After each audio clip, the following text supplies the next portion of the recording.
Je vous salue tous dans le précieux nom de Jésus-Christ notre Seigneur. Que Dieu vous bénisse richement.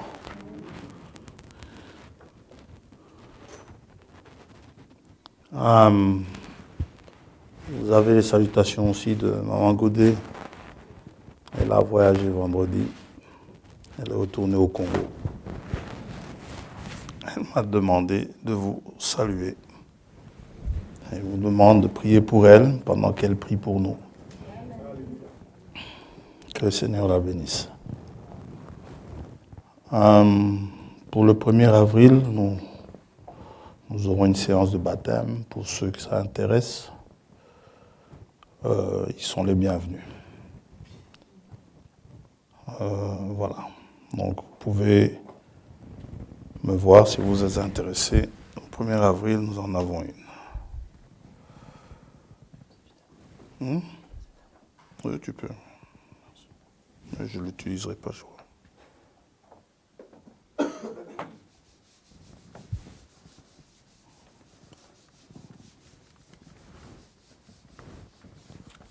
Le tableau, c'est pour frère Nestor.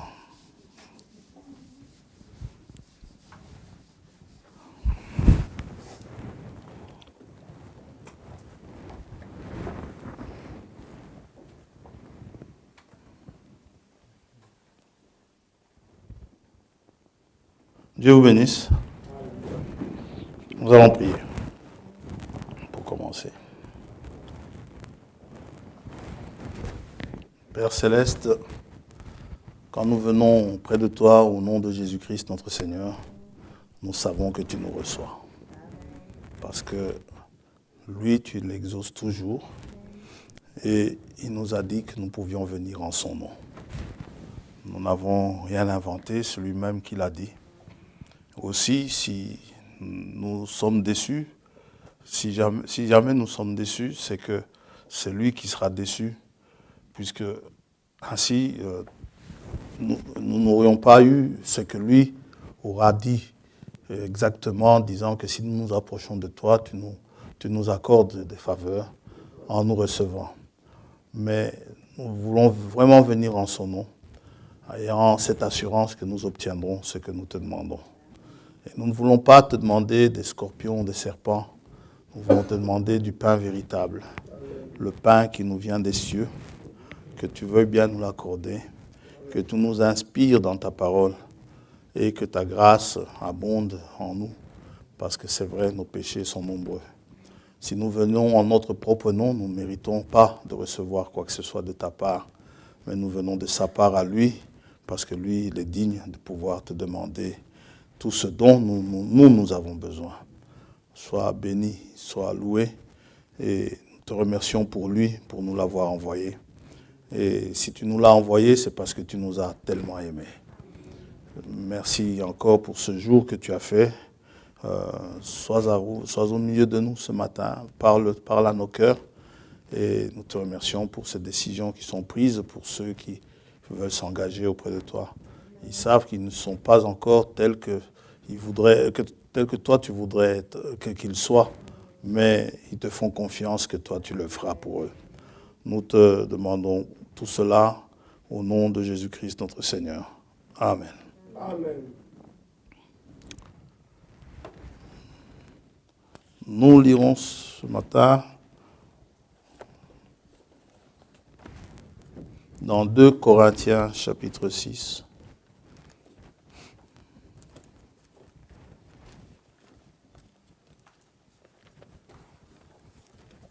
C'était le sujet de la semaine passée.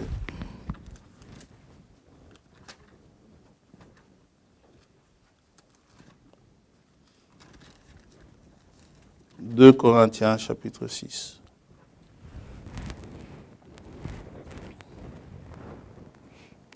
Puisque nous travaillons avec Dieu, Amen. nous vous exhortons à ne pas recevoir la grâce de Dieu en vain. Car il dit, au temps favorable, je t'ai exaucé. Au jour du salut, je t'ai secouru. Voici maintenant le temps favorable. Voici maintenant le jour du salut. Amen. Que Dieu bénisse sa parole. Vous pouvez vous asseoir. Il dit, nous vous exhortons à ne pas recevoir la grâce de Dieu en vain. Recevoir en vain, ça veut dire recevoir inutilement. C'est inefficace, inutile, si nous recevons cela en vain. Mais nous ne la recevons pas inutilement, cela nous est profitable. Il dit, c'est le temps favorable. Au temps favorable, je t'ai exaucé. C'est quoi le temps favorable? C'est quand le temps est propice. Même pour, pour illustrer cela, même avec nos parents dans la chair, on n'allait pas demander à papa ou à maman n'importe quoi, n'importe quand. On attend toujours le bon moment. Quand papa est de mauvaise humeur, on évite d'aller lui demander quoi que ce soit. Amen. Dites amen à ça. Amen. Et maman également. Quand vous voyez que maman est vraiment irritée, il ne faut pas y aller. Surtout les mamans disciplinaires, là, il ne faut pas y aller. Ça va? Le temps favorable, c'est pareil. Mais quand maman est contente, vous pouvez lui demander tout ce que vous voulez. Quand papa est content, vous pouvez lui demander tout ce que vous voulez. Il va se battre pour vous le donner. Et c'est ça, un bon enfant sait quand il faut demander à papa ou quand il ne faut pas. Maintenant, quand l'enfant ne sait pas, il peut se faire aider par maman. Maman, est-ce que je vais demander ça à papa? Maman va vous dire, attends un moment, parce qu'aujourd'hui, ton papa, il est rentré, il a quelques soucis au bureau. Ce n'est pas le temps favorable. Ça va? Ça, c'est pour illustrer. Ce n'est pas le temps favorable. Le temps favorable, c'est quand papa vient d'avoir une promotion, il est content. C'est la première nouvelle qu'il donne à sa femme. Et vous allez, maman, est-ce que je peux demander? Il dit, va tout de suite lui demander. C'est maintenant que tu vas l'avoir. Amen. Donc, au temps favorable, Dieu exauce. Il y a un temps favorable. N'allez pas demander à Dieu quelque chose quand Dieu est en colère. Ça va? Quand Dieu est dans sa colère, ce n'est pas le moment de lui demander quoi que ce soit. Il faut lui demander quand Dieu est content. Et il y a quelqu'un qui a rendu Dieu content. Il a rendu Dieu content pour nous. C'est Jésus-Christ, notre Seigneur, son Fils bien-aimé. Il a rendu tellement content que finalement, Jésus nous dit, c'est maintenant, demandez-lui tout ce que vous voulez. Il vous le donnera. Tout ce que vous voulez, il vous l'accordera. Dites amen à ça. C'est maintenant, l'apôtre, poussé par le Saint-Esprit, il nous dit, c'est maintenant le temps favorable. Il dit, au temps favorable, je t'ai exaucé. Au jour du salut, je t'ai secouru. Et pour ce qui est du temps favorable, vous devez comprendre quand c'est ce temps favorable. Quand je demande telle chose à Dieu, est-ce que c'est le temps favorable pour lui demander ça? Hein? Quand, par exemple, je viens de commettre une bêtise, on sait que Dieu voit tout. Dieu sait tout. Bien. Alors, vous venez, après avoir commis une bêtise, vous allez demander à Dieu. Donc, arrangez d'abord votre bêtise. Après l'avoir arrangée, maintenant demandez à Dieu. Mais votre bêtise risque de peser sur vous comme une épée de Damoclès, n'est-ce pas, qui est sur votre tête, prête à vous transpercer la tête. Alors, pour celui qui comprend, heureux soit-il. Bartimée, le fils de Timée, avait compris que ce temps-là, pour lui, était arrivé. C'était le temps favorable pour qu'il demande à recouvrer la vue. C'était quoi ce temps? Marc chapitre 10.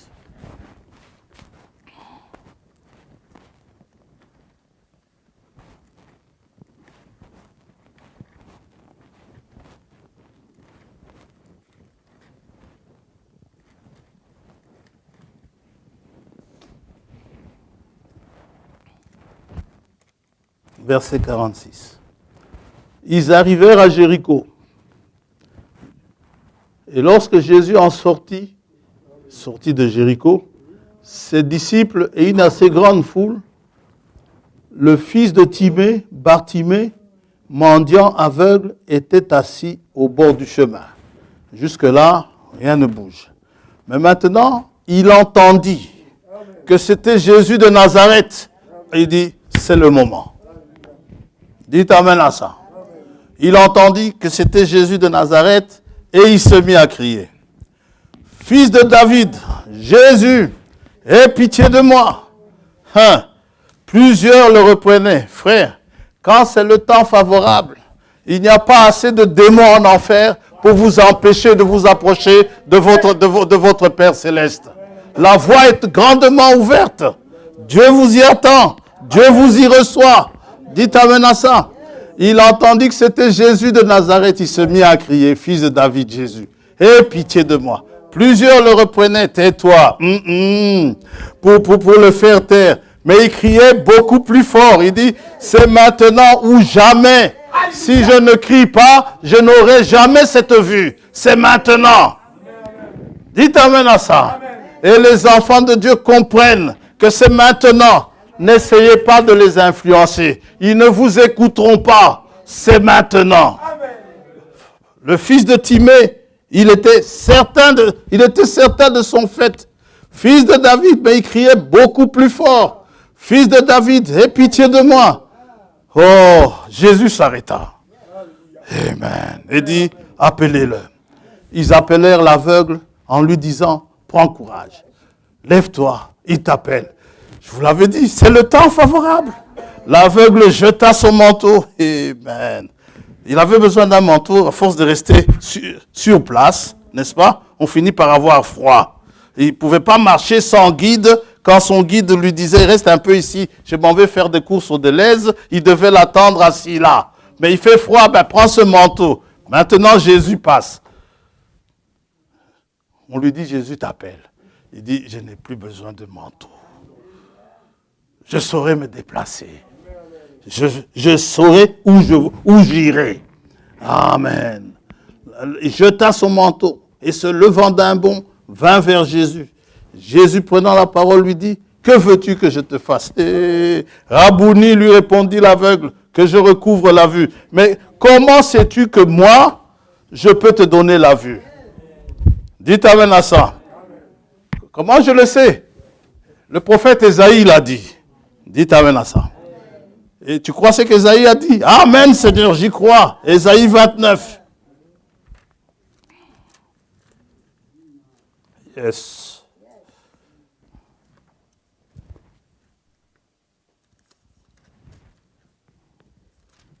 Vous savez, ce type m'a tellement enquiquiné ce week-end que j'ai dit je vais l'enquiquiner aujourd'hui. Ésaïe 29. 17. Encore un peu de temps et le Liban s'échangera en verger. Et le verger sera considéré comme une forêt. En ce jour-là, les sourds entendront les paroles du livre. Et délivrés de l'obscurité des ténèbres, les yeux des aveugles verront. Mais normalement, en ce jour-là, c'est quand? C'est au dernier jour. Mais c'est quand il sera roi. C'est pour cela que quand Bartimée l'appelle, il appelle fils de David. Dites amen à ça. Alors, il dit, fils de David, aie pitié de moi. Qui ça? Ésaïe a écrit de ta part, en ce jour-là, les sourds entendront. On sera délivré de l'obscurité des ténèbres. Les yeux des aveugles verront. Tu y crois, Bartimée? J'y crois de tout mon cœur. Qu'il en soit fait selon ta foi. Dites amen à ça. Et comme il en était fait selon sa foi, eh bien, du coup, Bartimée a vu. Amen. S'il y a des fils de Bartimée ici ce matin, je leur dis ce matin, c'est le temps favorable. Il y a beaucoup de voix qui essayent de vous faire taire. Beaucoup de gens qui essayent de vous faire taire dans ce que vous demandez. Ne vous occupez pas de ces gens-là. Ils peuvent paraître plus spirituels que vous. Vous vous en fichez. La seule chose que vous savez, il y a une promesse pour vous. Saisissez-vous de cette promesse. La promesse, elle est pour vous. Jean-Baptiste était dans sa prison. Certainement, Satan a dû dire à Bartimée, il y a Jean-Baptiste là-bas qui est en prison. ton Jésus ne l'a pas délivré. Ce n'était pas le problème de Bartimée. Si Jean-Baptiste est en prison, Dieu sait pourquoi. Amen. Dites amen à ça. Il ne commet pas de faute. Dieu sait pourquoi Jean-Baptiste est en prison. Jean-Baptiste était en prison. Dites à Jean-Baptiste appelle ses disciples, allez un peu demander si c'est bien lui ou si nous devons en attendre un autre. Matthieu 11.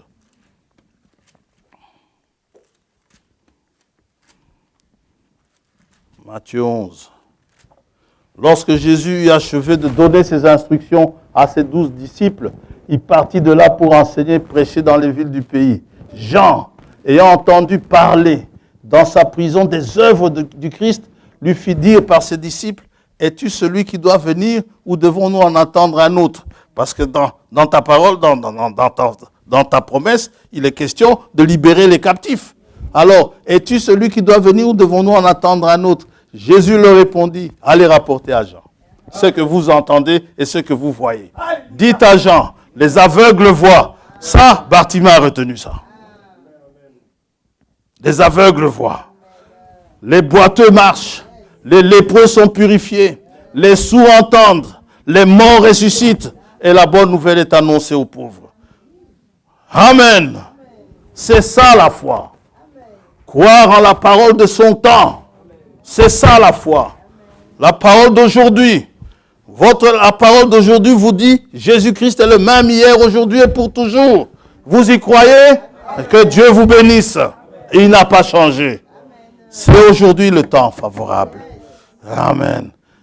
Alors, faites la demande en conséquence. En conséquence de la parole de votre temps. Il y en a encore un. Toutes les prières exaucées là sont des gens qui ont compris. Daniel chapitre 9. On va en prendre encore un.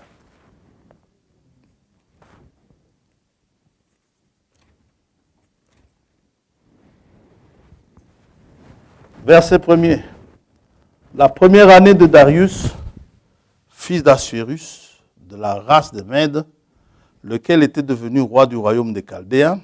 Donc ce n'était plus Nebuchadnezzar, maintenant c'est Darius, le Mède. Vous savez quand les Mèdes ont pris le pouvoir, n'est-ce pas? C'est quand l'autre a voulu festoyer avec les ustensiles du Dieu vivant. Alors, la première année de son règne, moi, Daniel, je vis par les livres. Où tu as vu ça, Daniel? Par les livres. Qu'il devait s'écouler 70 ans pour les ruines de Jérusalem, d'après le nombre des années dont l'Éternel avait parlé à Jérémie le prophète. Bon, moi, Daniel, je suis captif à Babylone aujourd'hui. J'ai ce que je mérite. Ça va? Pendant les 70 ans où Daniel est resté captif là, Daniel voulait certainement savoir ce que le peuple, ce que eux, ils allaient advenir. Maintenant, mais tant que les 70 ans n'étaient pas accomplis, ça ne servait à rien de demander à Dieu quoi que ce soit. Dieu avait dit 70 ans de captivité. Ce n'était pas le moment favorable pour demander à Dieu, maintenant, qu'est-ce que nous allons devenir? C'est pourquoi Daniel n'a pas demandé. Il a attendu que les 70 ans soient passés. Parce que 70 ans avant, Dieu était en colère. Jérémie 25.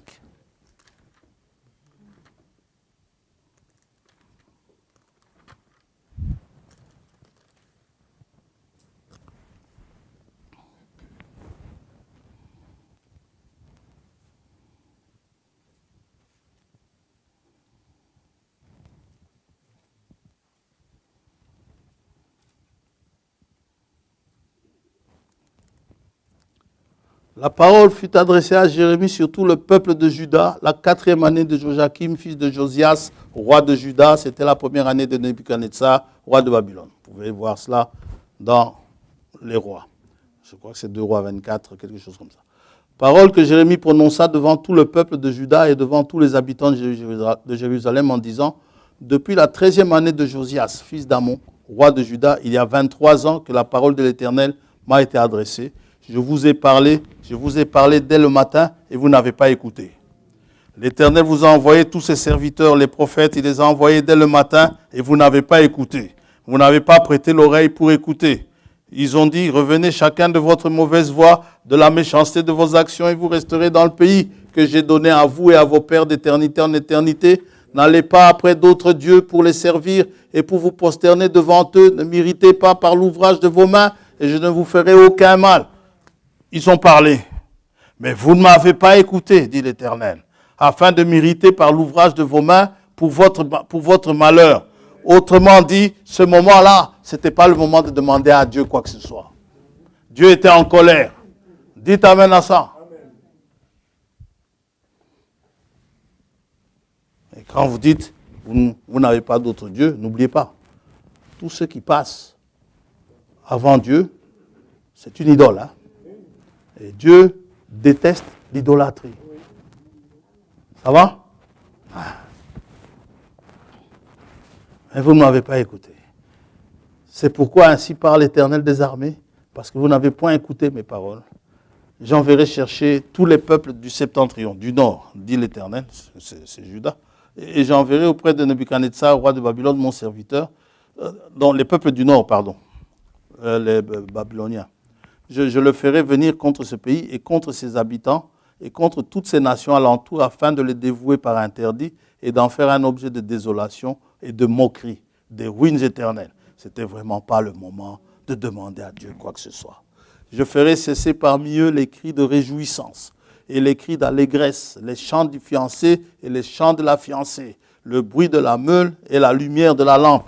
Josias, tu ne pourras pas chanter si nous sommes dans ce cas-là. Mais nous ne sommes pas dans ce cas-là. Tout ce pays deviendra une ruine, un désert, et ces nations seront asservies au roi de Babylone pendant 70 ans. Dites amen à ça. Alors, les 70 ans là, mais lorsque ces 70 ans seront accomplis, je châtierai le roi de Babylone et cette nation, dit l'Éternel, à cause de leurs iniquités. Je punirai les Chaldéens et j'en ferai des ruines éternelles. Alors, Daniel a lu ça. Quand il a lu, il a dit, c'est le moment. C'est le moment. Et Daniel avait été exaucé. S'il avait demandé avant, il n'aurait rien eu. Avant les 70 ans, il n'aurait rien eu. Parce que Dieu a dit 70 ans. Dites amen à ça. Maintenant, si vous le demandez après, c'est trop tard. Vous devez vivre en votre temps. Vous devez avoir la foi de votre temps. Ce qui fait, il n'y avait pas assez de démons en enfer pour empêcher ni Bartimée, ni Daniel pour recevoir une réponse de Dieu. Daniel, vous savez, il s'est mis à prier. Disons ça comme ça. Il s'est mis à prier, pas de réponse. Daniel se dit, est-ce qu'il abandonne? Non, monsieur. Il dit, c'est pas normal. Dieu a dit, 70 ans, il recompte 70 ans. Il dit, non, jamais, je ne me découragerai pas. Et il continue. Et il n'a peut-être encore rien.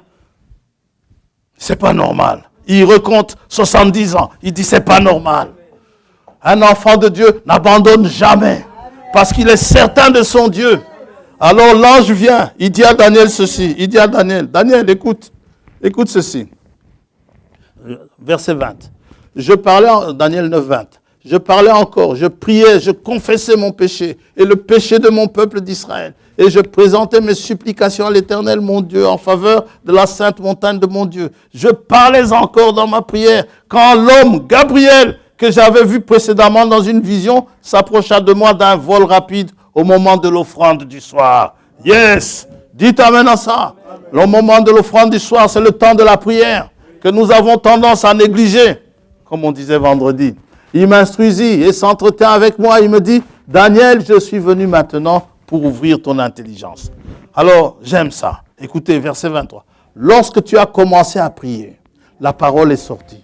Déjà, dès le moment où tu as commencé à prier, la réponse était déjà là. Amen. Et je viens pour te l'annoncer, car tu es un bien-aimé. Oh, le bien-aimé de Dieu, il ne se décourage jamais. Sois attentif à la parole et comprends la vision. Et on lui donne le tout. Vous savez, Daniel était persévérant. celui qui persévérera jusqu'à la fin, celui-là sera sauvé. C'est un corps à corps avec les démons.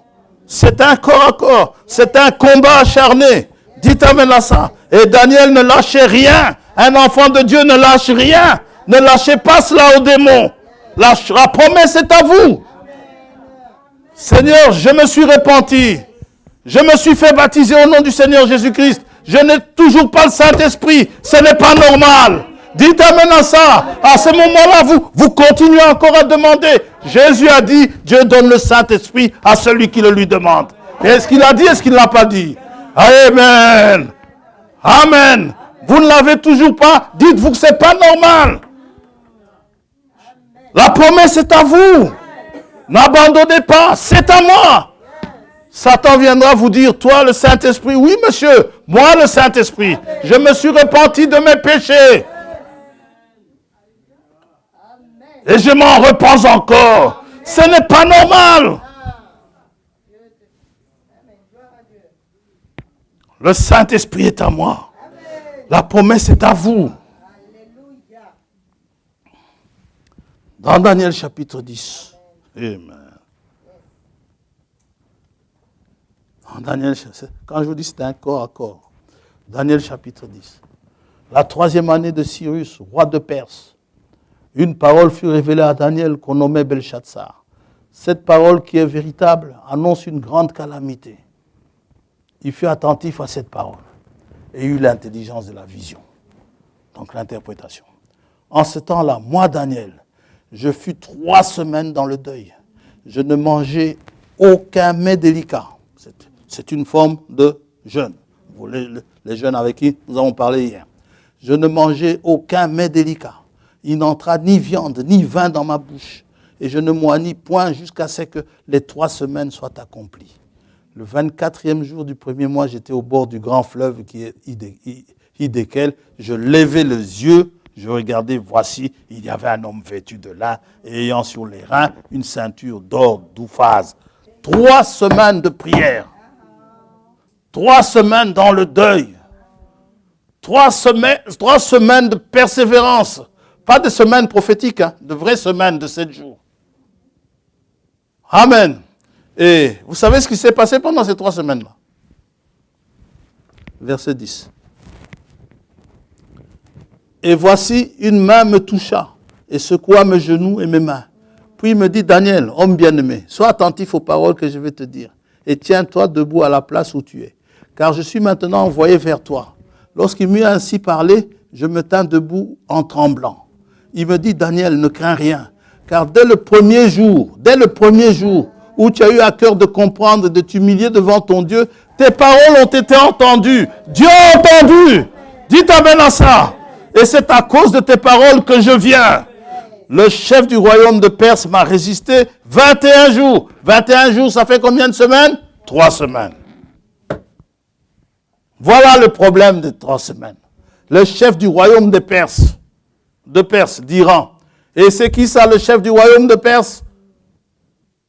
On va aller dans Ézéchiel 28. Le chef du royaume de Perse m'a résisté 21 jours. Mais voici Michaël, l'un des principaux chefs, est venu à mon secours et je suis demeuré là auprès des rois de Perse.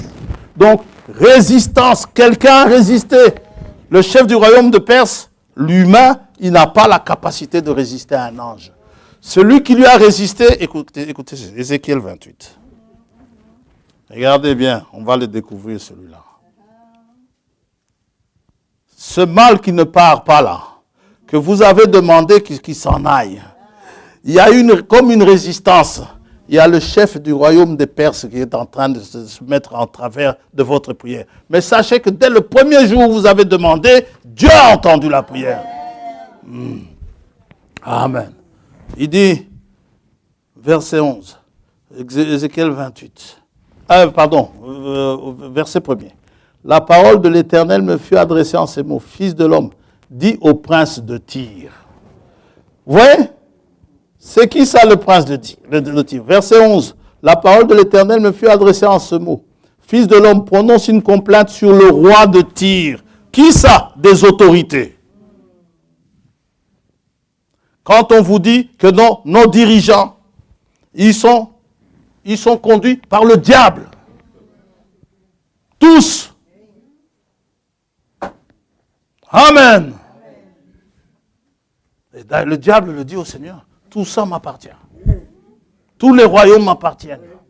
Il le dit. Ils sont tous conduits par le diable. Et le diable se cache derrière le royaume le roi de Perse. Et c'est le diable qui résiste à la prière d'un enfant de Dieu. L'ange dit, Michael est venu à mon secours. Michael a chassé, laisse-moi aller lui parler de la part de Dieu. Amen. Et il est allé lui parler.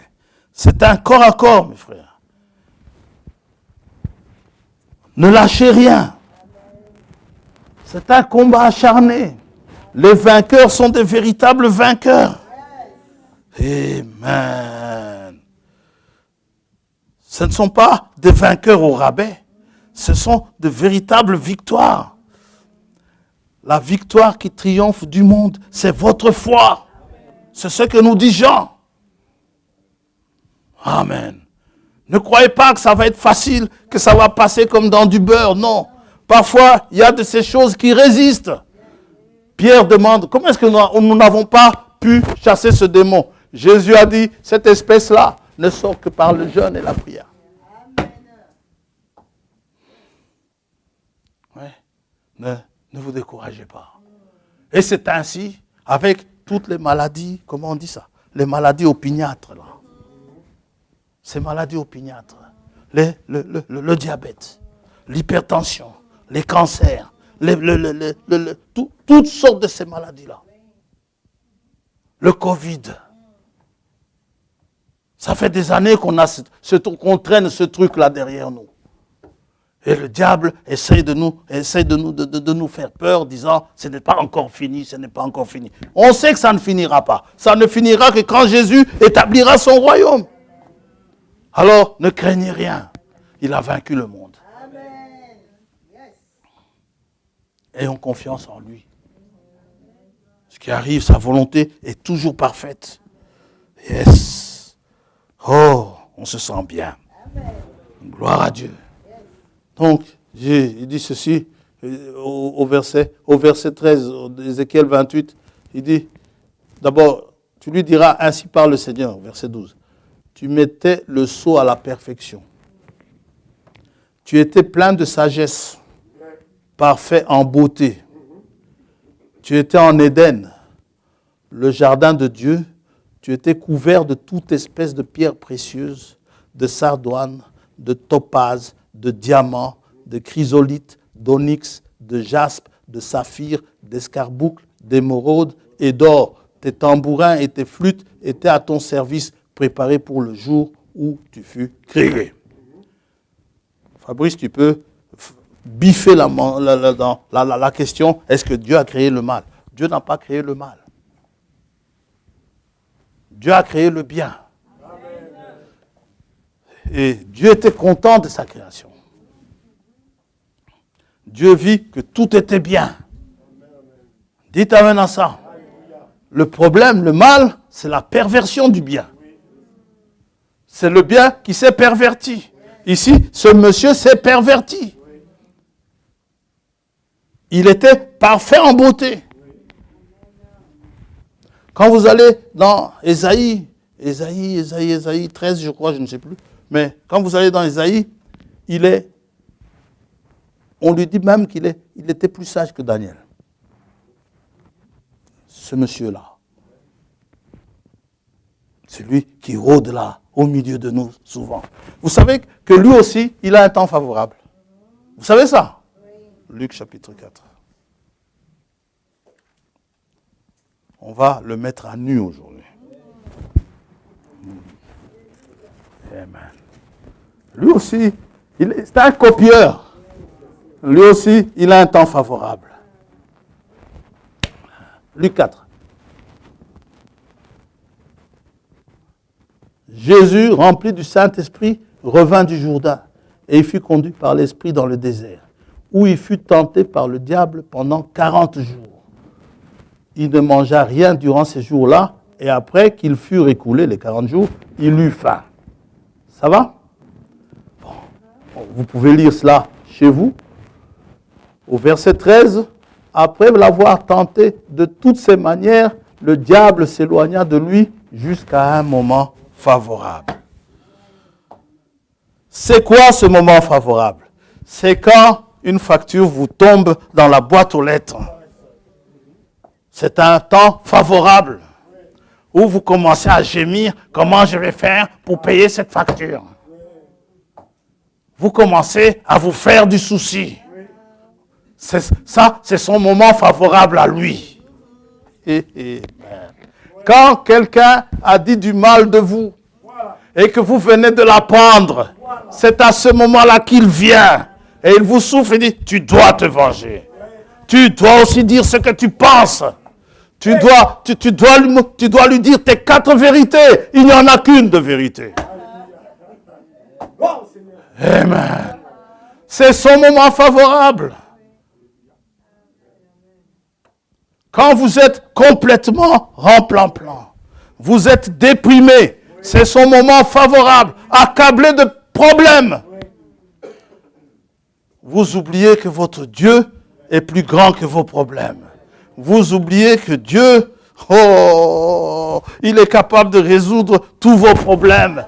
Oh, vous oubliez ce verset précieux, l'apôtre inspiré par le Saint-Esprit. C'est le même qui a dit, c'est poussé par le Saint-Esprit que les hommes ont écrit de la part de Dieu.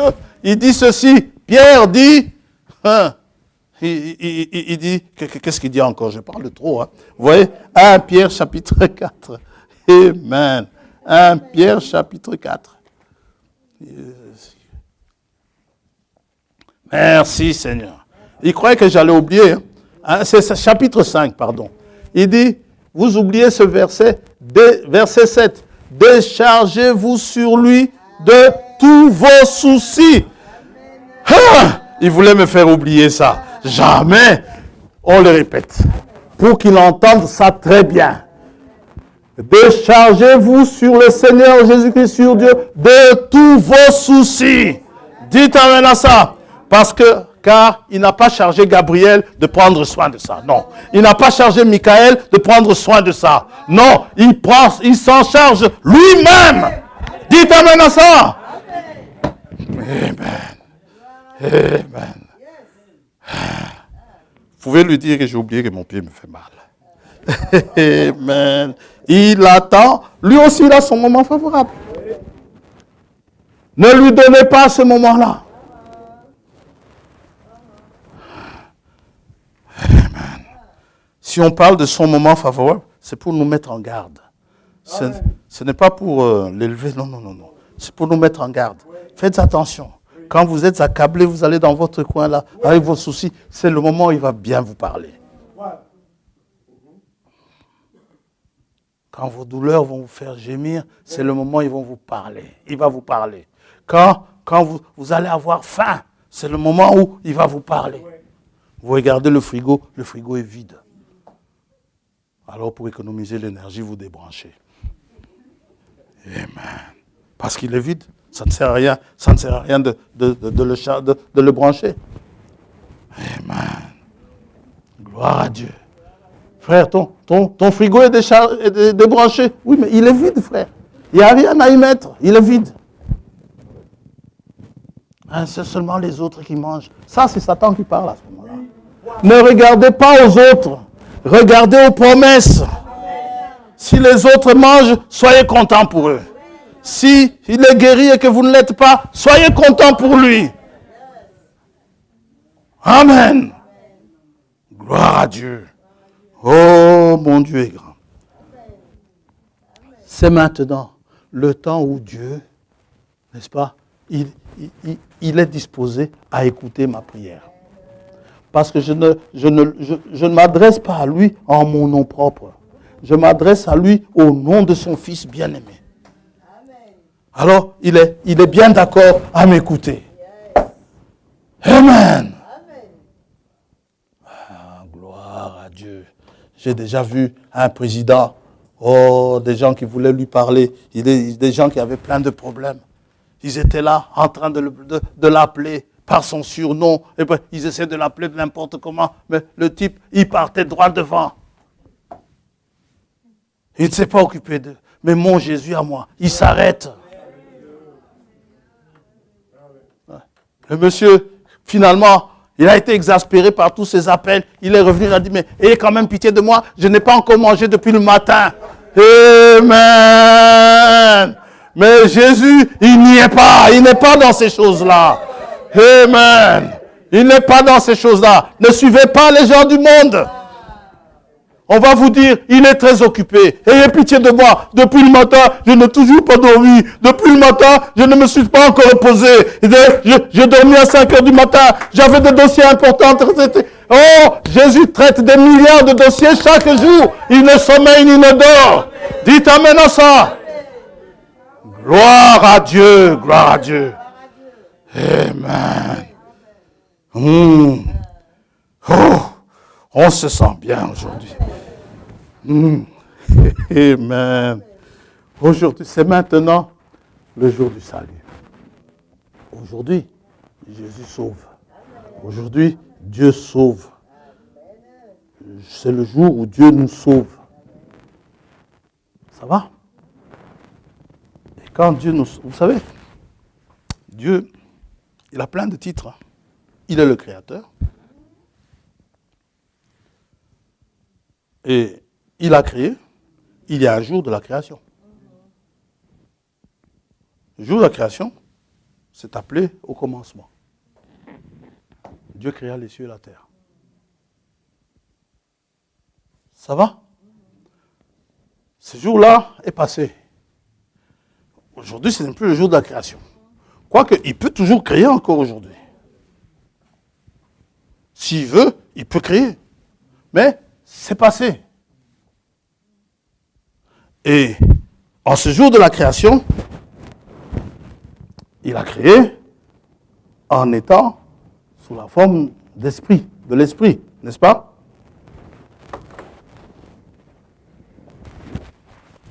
On va d'abord terminer, puis nous y arriverons. Il est le Rédempteur. Vous me voyez me battre avec mon œil ici, il y a un cil qui vient d'entrer, mais ça ne m'arrêtera pas. Le Rédempteur, il est le Rédempteur, c'est-à-dire celui qui rachète. Il est le Sauveur, celui qui sauve, n'est-ce pas? Ésaïe 43.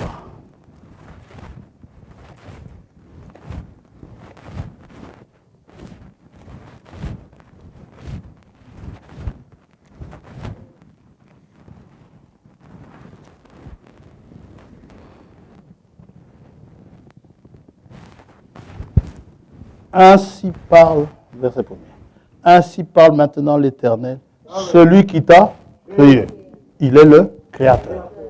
Ô Jacob, celui qui t'a formé, ô Israël. Ne crains rien, car je te rachète. Il est le Rédempteur. Je t'appelle par ton nom. Tu es à moi. Je t'ai racheté. Tu es à moi. Amen. Frère François, ces lunettes, c'est à moi. Comment est-ce qu'elles sont là? Je les ai achetées. Seigneur, frère François, il est à moi. Comment tu as fait? Je l'ai racheté. Yes. Amen. Ah oui. Je ne m'appartiens pas. Je lui appartiens. Lui ne m'appartient pas. C'est moi qui lui appartiens. Oui. Verset 11. C'est moi qui suis l'Éternel, et à part moi, il n'y a point de sauveur. À part lui, il n'y en a pas d'autre. C'est lui qui sauve.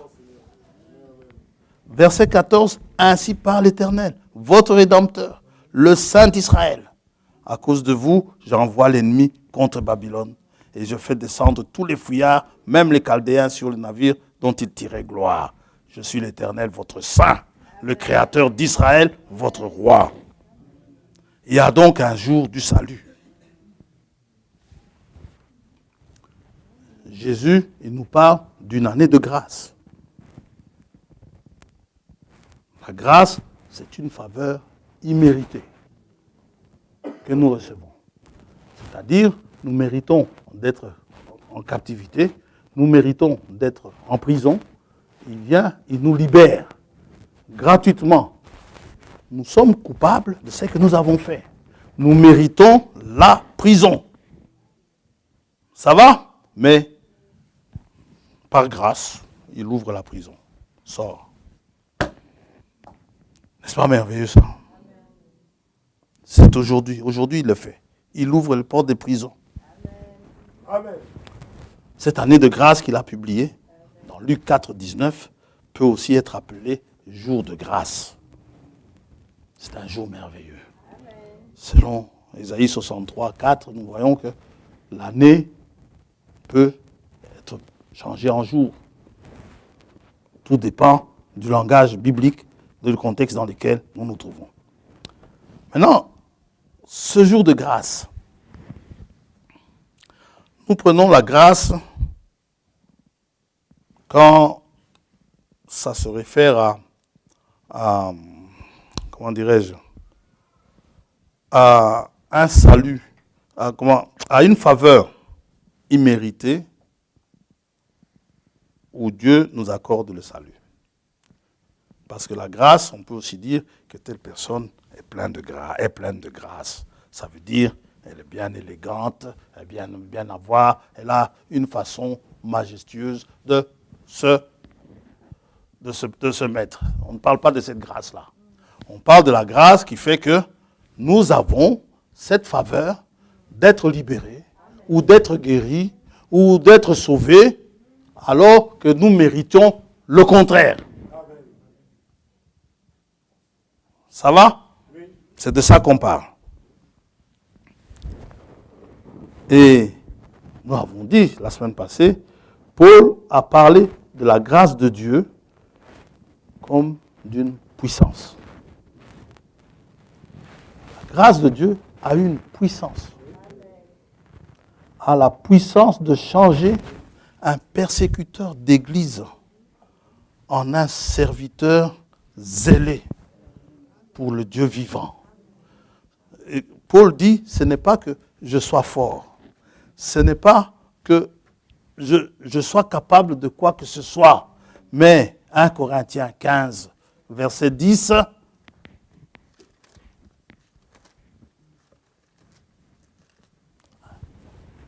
il dit, moi Paul, si j'arrive à traiter durement mon corps, ce n'est pas parce que je suis un surhomme.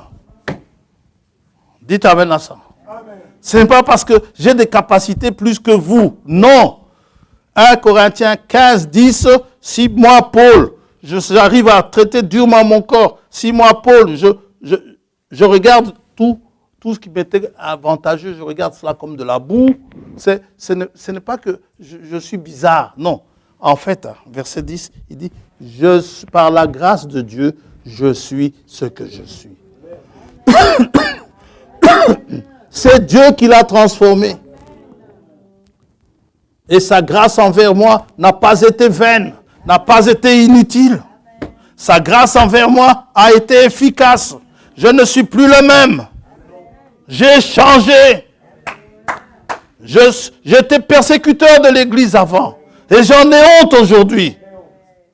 Amen. Mais quand il lui a plu de m'appeler à lui pour le servir, il m'a complètement transformé.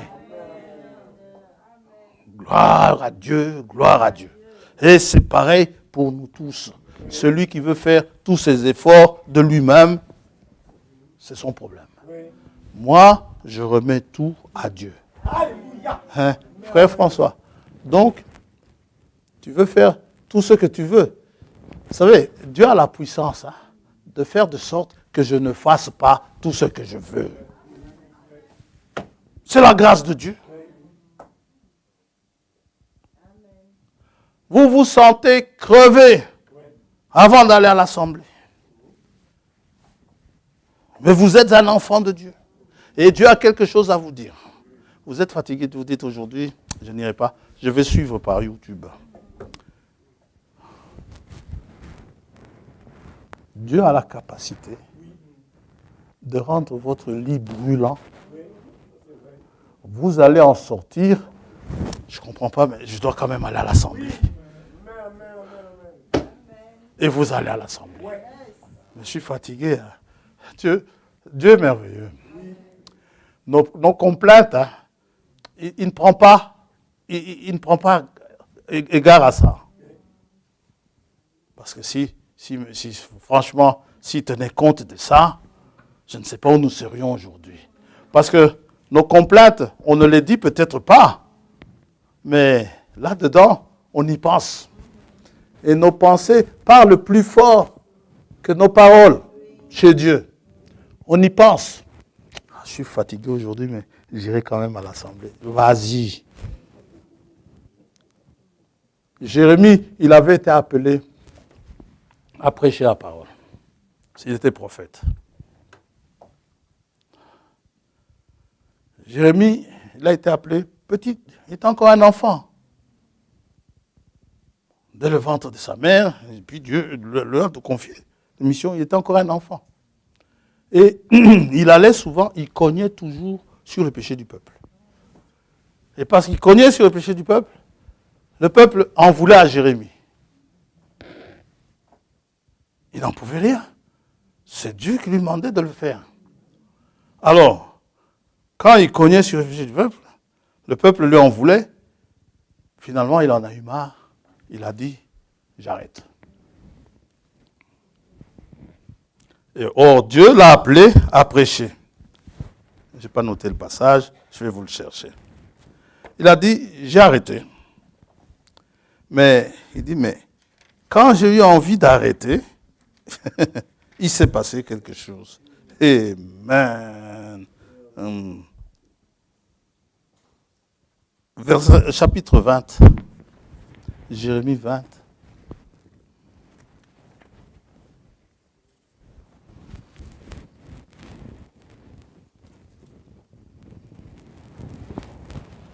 Verset 7. Écoutez ce qu'il dit. Tu m'as persuadé, Éternel. Vous entendez ça? Oui. Tu m'as persuadé, Éternel. Et je me suis laissé persuader. C'est ce que Dieu veut. Il ne veut pas que vous lui résistiez. Tu m'as saisi. Tu m'as vaincu. Et je suis chaque jour un objet de raillerie. Tout le monde se moque de moi. Car toutes les fois que je parle, il faut que je crie, que je dénonce la violence et l'oppression. Et la parole de l'Éternel est pour moi un sujet d'opprobre et de risée chaque jour. Si c'est comme ça, j'arrête. Si je dis, je ne ferai plus mention de lui, c'est terminé. Je ne parlerai plus en son nom, je ne parlerai plus au nom de Jésus-Christ, je ne prêcherai plus ce nom-là. Il y a dans mon cœur comme un feu dévorant qui est renfermé dans mes os. Je m'efforce de le contenir et je ne le puis. Amen. Oh! Dieu dit à Paul, il te serait dur de réjamber contre les aiguillons. Quand Dieu dit, va à gauche, tu iras à gauche. Non, je vais à Damas. Dieu lui dit, tu vas à gauche. Je vais à Damas. Dieu dit, c'est à gauche. Première chose, descends de ton cheval. C'est ainsi dit le Seigneur. Dites amen à ça. Moi, Paul, je suis un bon cavalier. Il a chuté de son cheval. Vous pouvez être bon cavalier, vous allez chuter de votre cheval. Ah oui. Gloire à Dieu. Oh, je suis ce que je suis par la grâce de Dieu. N'essayez pas de vous changer vous-même. Là où vous n'y arriverez pas, vous n'y arriverez pas. Ce que vous pouvez, vous le ferez. Mais ce que vous ne pouvez pas, laissez ça à Dieu. Si maintenant Dieu vient seulement enlever ce que vous pouvez enlever, à quoi ça sert? Ou ajouter ce que vous pouvez ajouter, à quoi ça sert? Dieu vient, il rend un homme méchant, il le rend bon.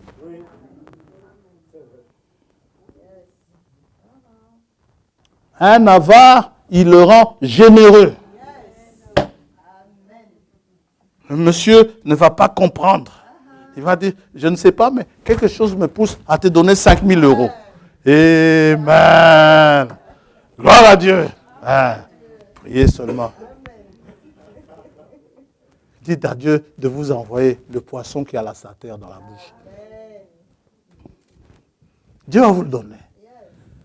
Il est avare, il peut être pingre, pingre de chez les pingres. Mais si Dieu lui dit, tu donnes à mon fils autant, il va le lui donner. Il dit, je ne comprends pas. Et quand il va arriver à la maison, il n'osera pas le dire à son épouse que j'ai dû donner de l'argent à un tel. Amen. Gloire à Dieu. Paul dit, voici maintenant le temps favorable.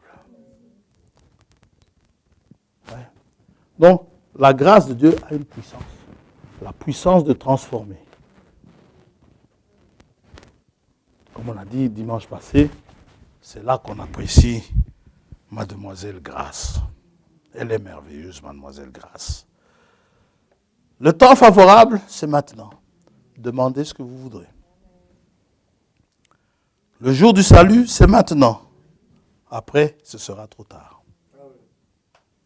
Faites seulement ce que Dieu vous demande de faire. Le reste, il s'en occupe. Dieu voit vos efforts. Le salut est la grâce du début à la fin.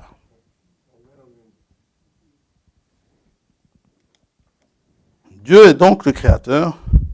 Le temps de la création, nous avons appelé cela, nous l'avons dit, nous l'avons appelé au commencement.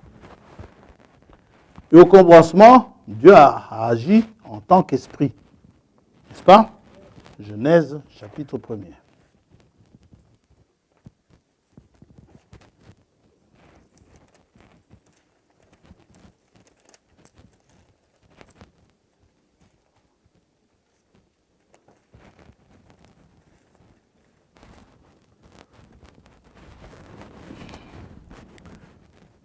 Au commencement, Dieu créa les cieux et la terre. La terre était informe et vide. Il y avait des ténèbres à la surface de l'abîme et l'Esprit de Dieu se mouvait au-dessus des eaux. C'était l'Esprit. Dieu dit que la lumière soit et la lumière fut. C'était l'Esprit. Jusqu'à ce que Dieu achève la création. Ça va? C'est la même chose pour la nouvelle création. Dieu ne change pas. Il ne change pas de façon de faire. Hein. En tant qu'esprit, il a créé. En tant que Saint-Esprit, il crée nouvellement. Aujourd'hui, un homme nouveau est un homme nouveau, une femme nouvelle. C'est un homme, c'est une femme née d'esprit. Ça va?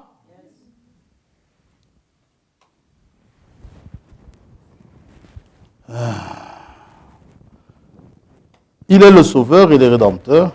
Il a sauvé et racheté les hommes en tant qu'agneau. Pourquoi? Parce que l'agneau a l'argent, si vous voulez, a la monnaie d'échange, la monnaie pour nous racheter. Dieu, le Dieu Esprit, Jéhovah, n'a pas cet argent-là pour nous racheter. Parce que nous ne sommes pas rachetés, comme dit l'apôtre Pierre, par l'or et l'argent. L'or et l'argent, Dieu en a. Mais nous, notre rachat ne peut pas se faire par l'or et l'argent. Si je suis un racheté aujourd'hui, Dieu n'a donné de l'or à personne pour me racheter. Dites amen à ça. Amen. Si vous êtes racheté, Dieu n'a donné de l'or à personne pour vous avoir. Apocalypse chapitre 5.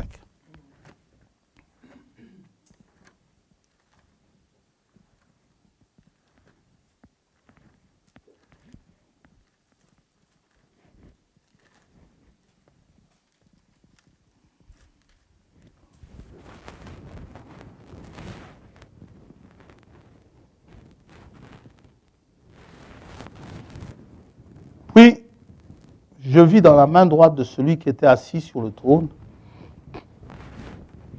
un livre écrit en dedans et en dehors, scellé de 7 sceaux. Et je vis un ange puissant qui criait d'une voix forte, qui est digne d'ouvrir le livre et d'en rompre les sceaux. Et personne dans le ciel, ni sur la terre, ni sous la terre, ne put ouvrir le livre ni le regarder. C'est-à-dire sur la terre, présentement, vous et moi. Sous la terre, les Abraham, les David et consorts, n'est-ce pas? Les Salomon ne put ouvrir le livre ni le regarder. Et je pleurais beaucoup de ce que personne ne fut trouvé digne d'ouvrir le livre ni de le regarder. Et l'un des vieillards me dit, ne pleure point, voici le lion de la tribu de Juda, le rejeton de David a vaincu pour ouvrir le livre et ses 7 sceaux. Alors, il cherche un lion, et je vis au milieu du trône et des 4 êtres vieillards, et au milieu des vieillards, un agneau qui était là comme immolé. Il avait 7 cornes et 7 yeux, qui sont les 7 esprits de Dieu envoyés par toute la terre. Ce livre, c'est le livre de la rédemption. Ça contient l'acte de propriété du Dieu vivant. Amen. Tout ce qui lui appartient, les gens, la terre, et tout ce qui lui appartient est contenu dans ce livre. Et pour avoir ce livre, il faut en payer le prix. Ça va? Le prix, ce n'est pas l'or, ce n'est pas l'argent. Le lion de la tribu de Juda n'a pas l'argent pour payer, pour racheter les gens. C'est pourquoi, quand Jean a regardé sur le trône avant, il a vu quelqu'un qui était assis sur le trône, n'est-ce pas? Celui qui était assis sur le trône, il a vu un roi. OK? Et on lui dit, c'est le lion de la tribu de Juda. Mais le lion de la tribu de Juda, il n'a pas de quoi offrir, de quoi payer, racheter les gens. Alors, ici, Frère Abraham dit que ce qui se passe ici, verset 6, c'est ce qui se passe maintenant. Quand le vieillard dit, le lion de la tribu de Juda a vaincu, l'ancien ne s'est pas trompé. Il a dit exactement ce qu'il devait dire. C'était le lion de la tribu de Juda qui était là.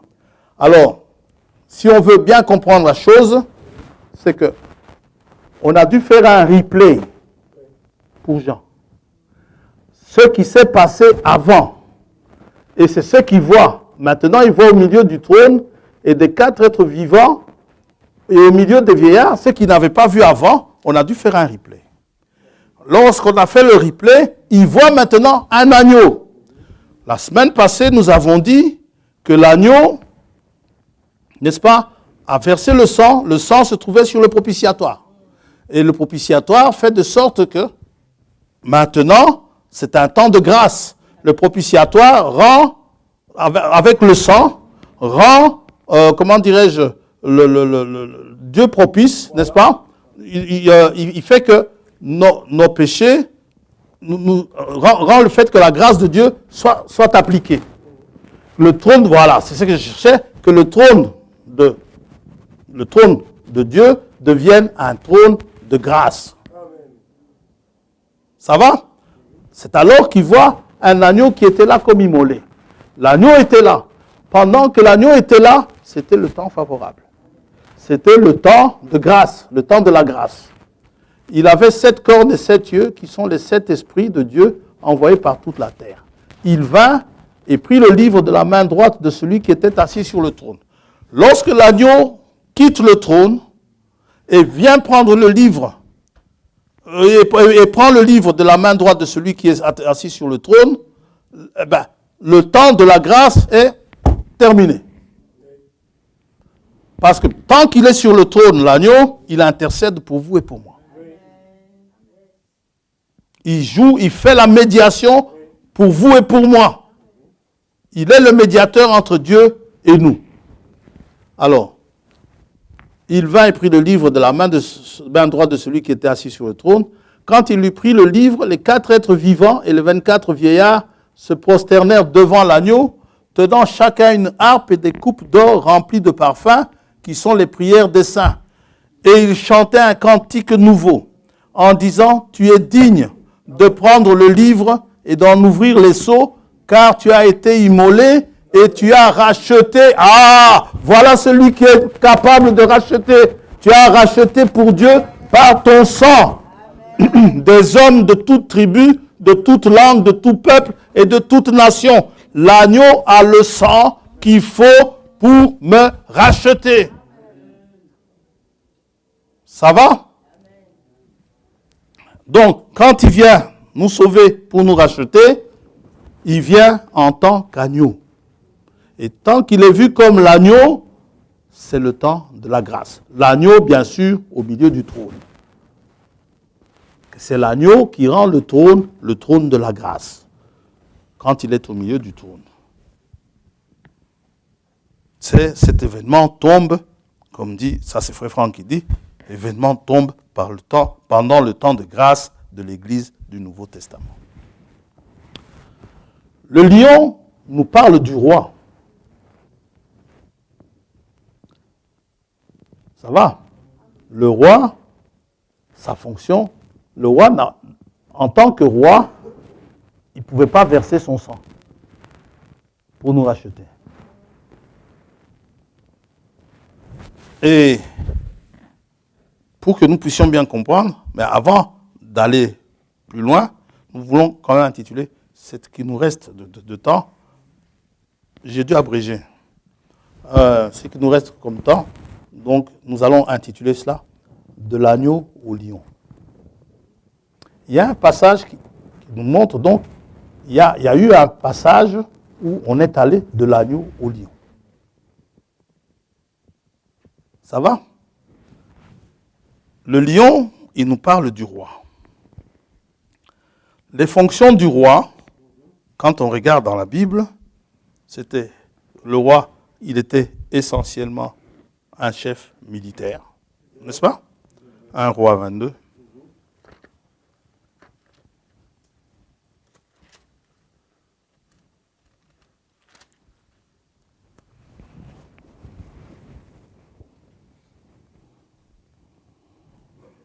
Verset 29. Le roi d'Israël et Josaphat, roi de Juda, montèrent à Ramoth en Galade. Le roi d'Israël dit à Josaphat, « Je veux me déguiser pour aller au combat. Mais toi, revêt-toi de tes habits. » Et le roi d'Israël se déguisa et alla au combat. C'était leur place.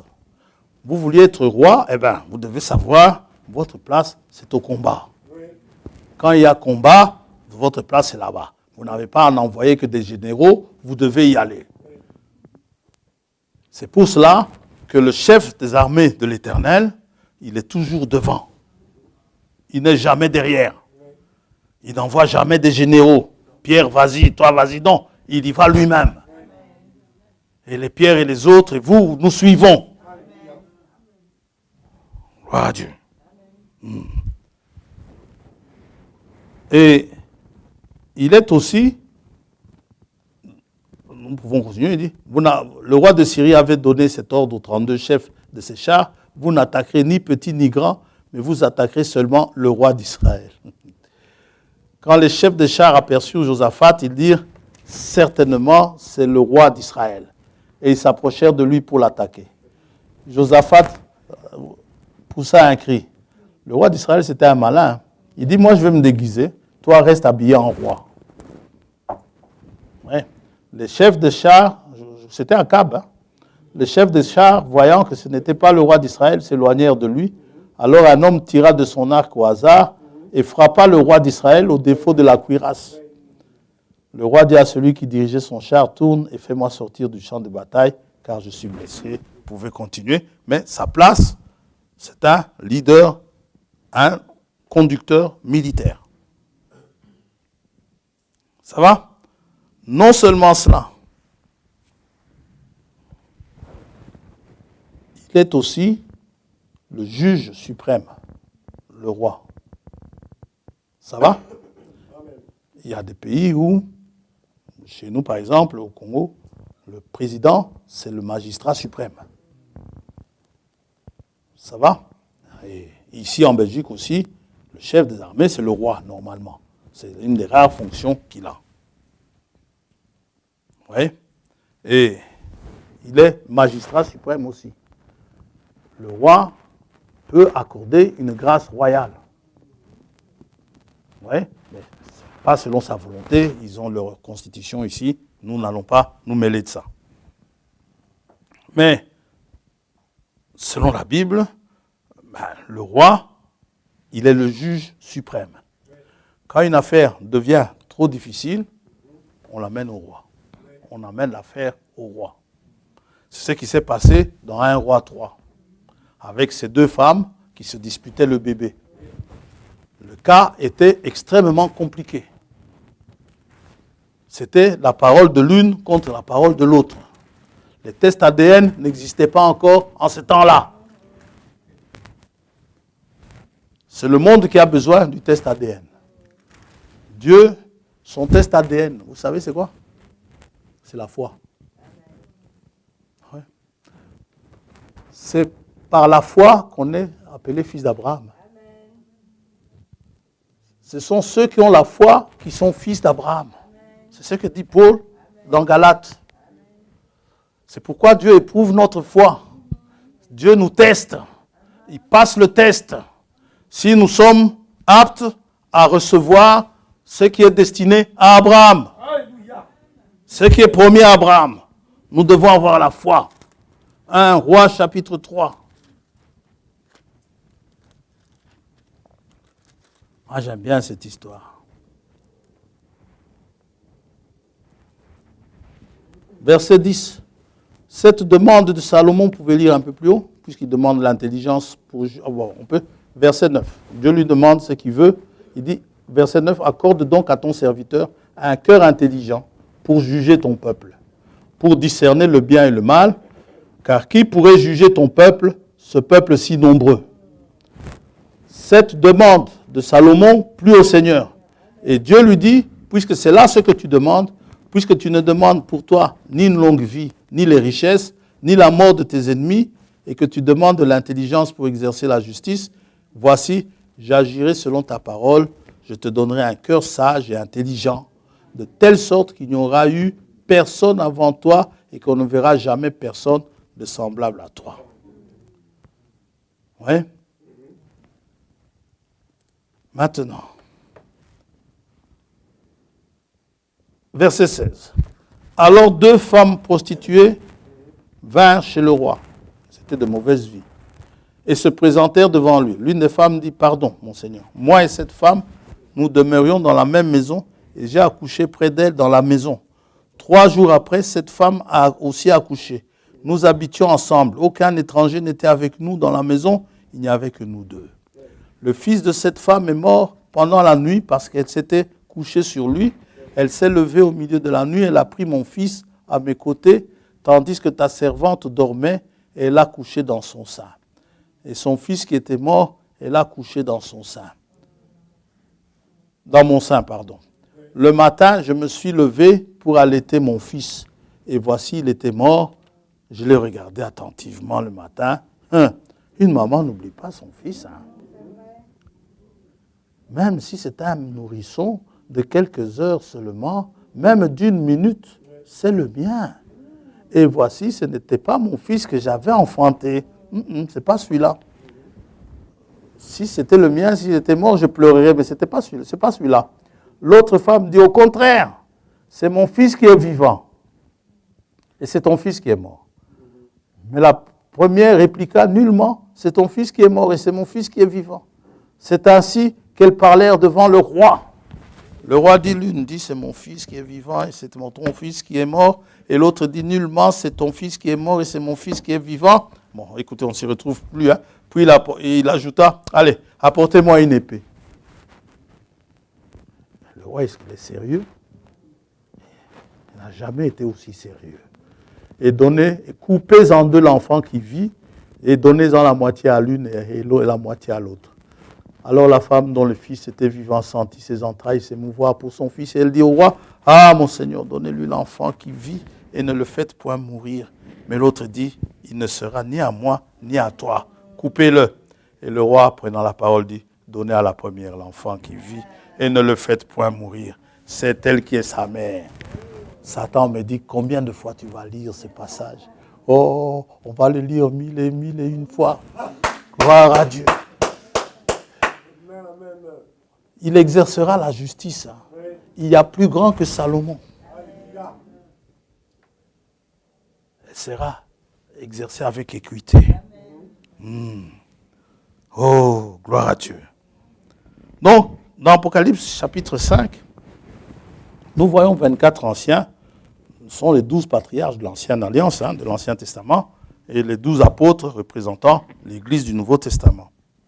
S'ils sont là, les deux groupes, ça montre l'achèvement général. Apocalypse chapitre 5. C'est l'achèvement. Donc, nous arrivons tous à la perfection, et ceux des nations, et ceux des 12 tribus d'Israël. Aussi, dans 2 Chroniques, chapitre 9, pour terminer, nous allons voir ceci. D'abord, qui ça? Le roi, en tant que lion, quand est-ce qu'il devient roi, le Seigneur Jésus-Christ? Cette Bible, telle qu'elle est écrite, du début à la fin, le prophète nous dit, quand on lit la Bible, si on ne voit pas Jésus-Christ, on doit la relire. Quand on nous montre comment un roi exerce sa justice, cela nous parle de Christ en tant que roi, comment il exercera la justice. Quand on nous montre comment un roi est intronisé, cela nous montre comment le Seigneur sera intronisé.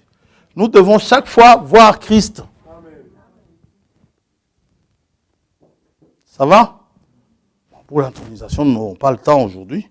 On verra cela la prochaine fois. Mais lisons. Maintenant, on veut juste voir quand est-ce qu'il sera intronisé. 2 Chroniques 9.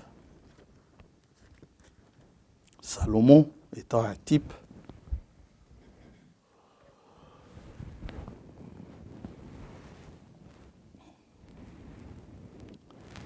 Salomon construit le temple. 2 Rois 9, verset 17. Et il construit les différentes parties du temple. Le roi fit un grand trône d'ivoire et le couvrit d'or pur. Ce trône avait 6 degrés, 6 marches, et un marchepied d'or attenant au trône. Ça fait 7. Il y avait des bras de chaque côté du siège. 2 lions étaient près des bras. Fabrice, je t'ai dit que je n'aurais pas besoin du tableau, j'ai menti. Donc,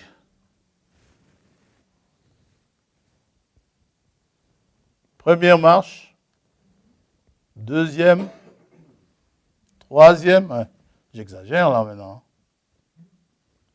Mais je fais ça parce que derrière, souvent on ne voit pas.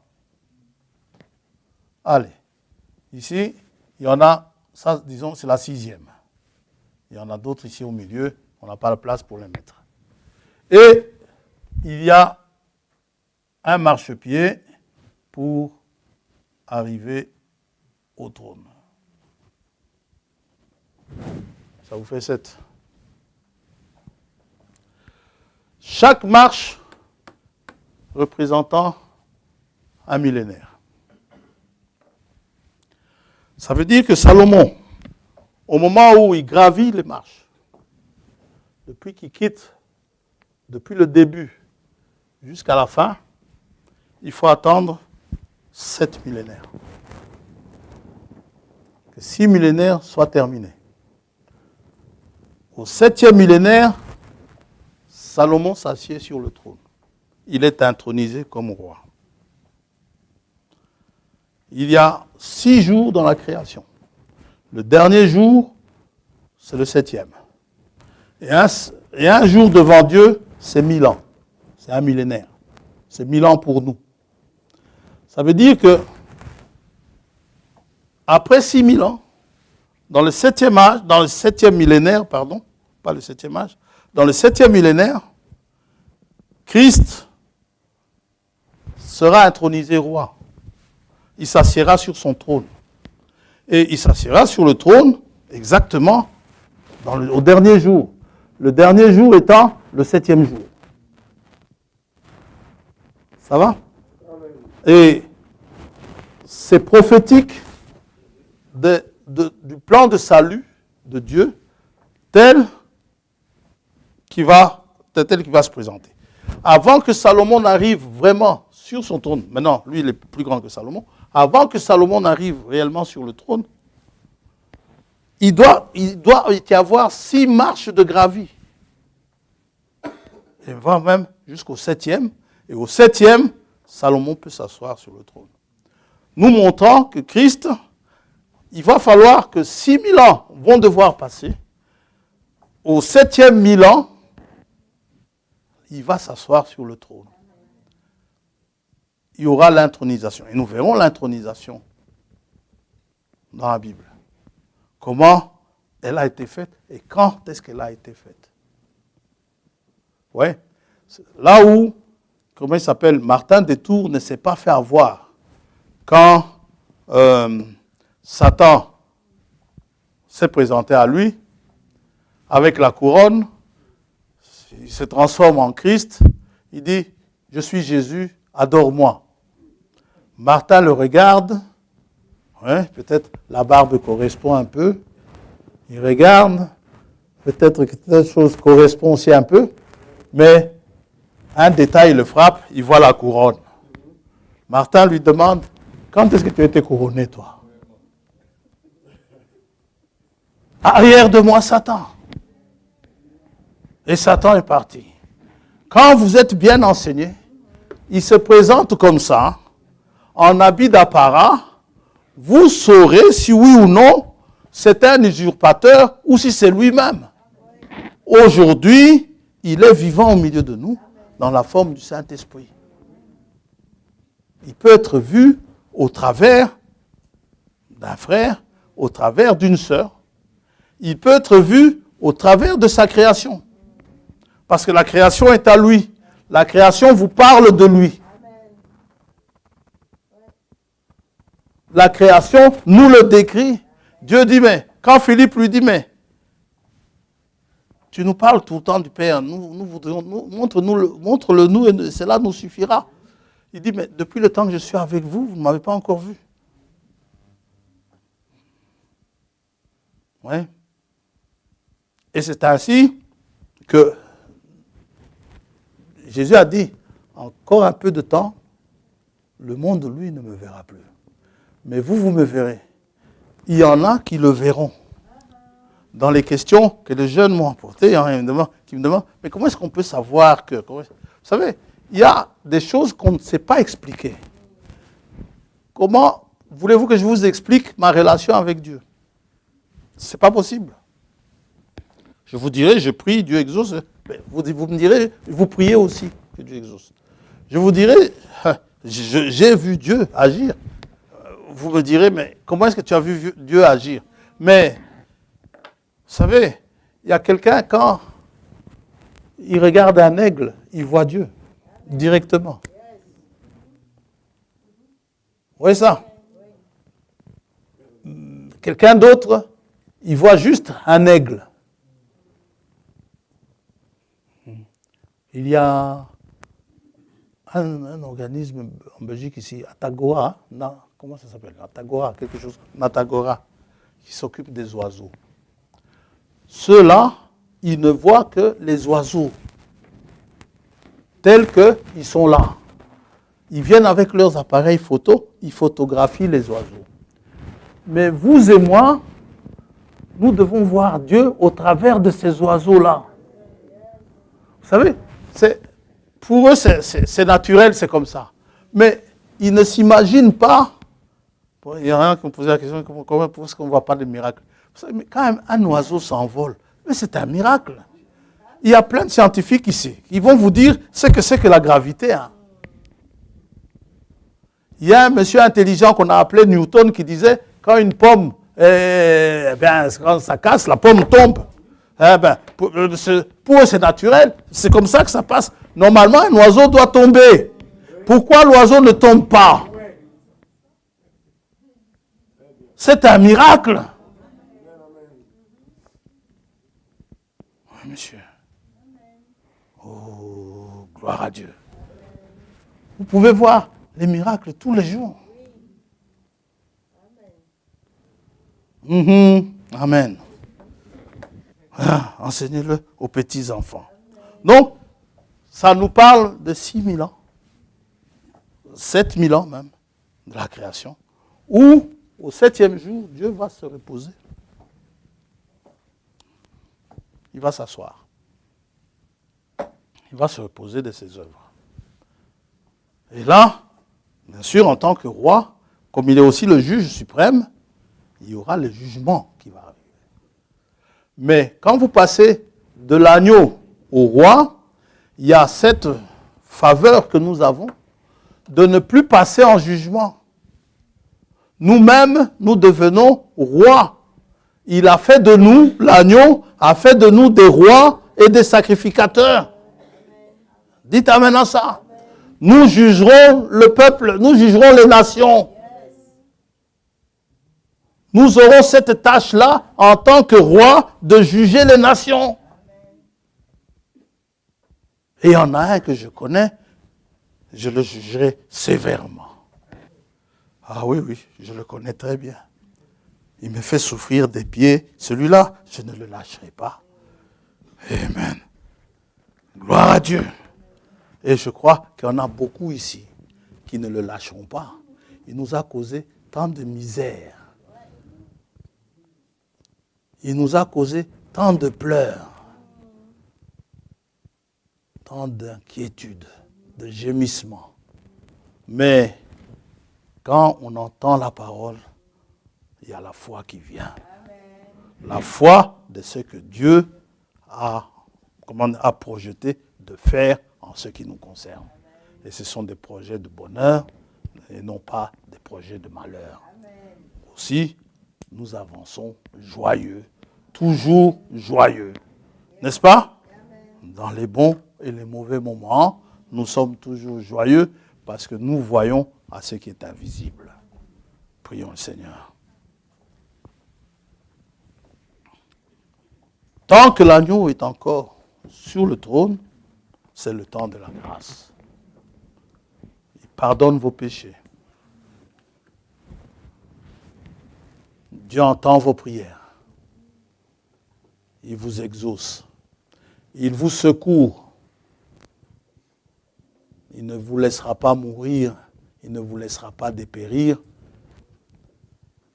Pour ceux qui prient jour et nuit, sachant que ce qu'ils demandent est à eux, ils ne lâchent pas l'affaire, comme cette femme devant le juge unique, elle n'a pas lâché l'affaire, elle savait qu'elle avait son droit, eh bien, le juge unique lui a fait son droit.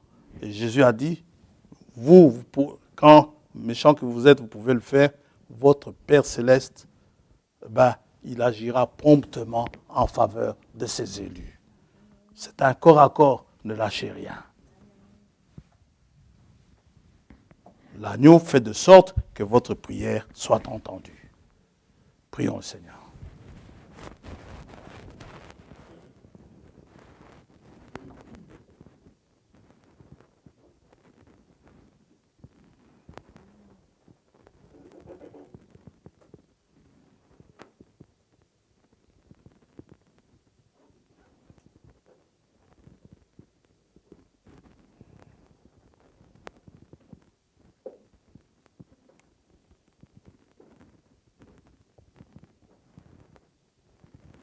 Père Céleste, Dieu Tout-Puissant, nous sommes heureux. Tu ne nous as pas abandonnés. C'est vrai, nous subissons beaucoup de choses ici, sur cette terre, dans ce monde, mais tu nous as donné, tu as oint nos yeux, de telle manière que nous puissions voir au-delà de tous les événements qui se passent, au travers de ta parole, que nous puissions voir quelle est réellement notre condition. Et cela nous remplit de joie. Lorsque tu parles à nos cœurs, lorsque tu nous annonces cette bonne nouvelle qui est annoncée aux pauvres, je t'en suis infiniment reconnaissant. Tu nous donnes cette paix que le monde ne connaît pas. Non pas la paix que donne le monde, mais ta paix à toi. Nous avons la paix dans les difficultés. Nous avons la paix dans les bonnes choses. Nous ne rencontrons pas que des difficultés. Nous avons aussi de bonnes choses que tu as mises en réserve pour nous. Et nous t'en remercions. Merci pour toutes choses. Pour ce qui est de nous changer, toi, tu sais ce qui nous est transformable. Ce que nous devons abandonner, ce que nous devons laisser, toi, tu sais. Aussi, inspire-nous quand nous te prions. Parce que toi, tu sais, avant même que nous n'ouvrions nos bouches, toi, tu sais ce qu'il convient de demander. Inspire les prières de tes enfants. Nous avons besoin de toi dans nos réunions de prière. Nous avons besoin de toi dans nos veillées de prière. Nous avons besoin de toi dans nos rassemblements. Que tu nous conduises, que tu nous façonnes. Si ça écorche, tu as le baume de Galade pour pouvoir l'y appliquer. Béni soit ton saint nom. Merci pour ce jour, pour le rassemblement que nous avons eu. Nous voulons rentrer, Seigneur oh Dieu, tenant fermement nos bénédictions dans nos cœurs. Oh, tenant fermement ta parole. Et nous te demandons, si tu tardes à venir, que tu nous aides dans nos combats. Pour les obstacles que nous aurons à franchir, ne te demandons pas de les enlever, mais fais-nous la grâce, tout simplement, de les surmonter. Nous te demandons pardon pour nos fautes et parfois pour nos découragements. Et nous t'adressons, nous te demandons toutes ces choses-là dans le précieux nom et merveilleux nom de Jésus-Christ, notre Seigneur et Sauveur. Amen. Amen. Que Dieu soit loué. Que Dieu vous bénisse.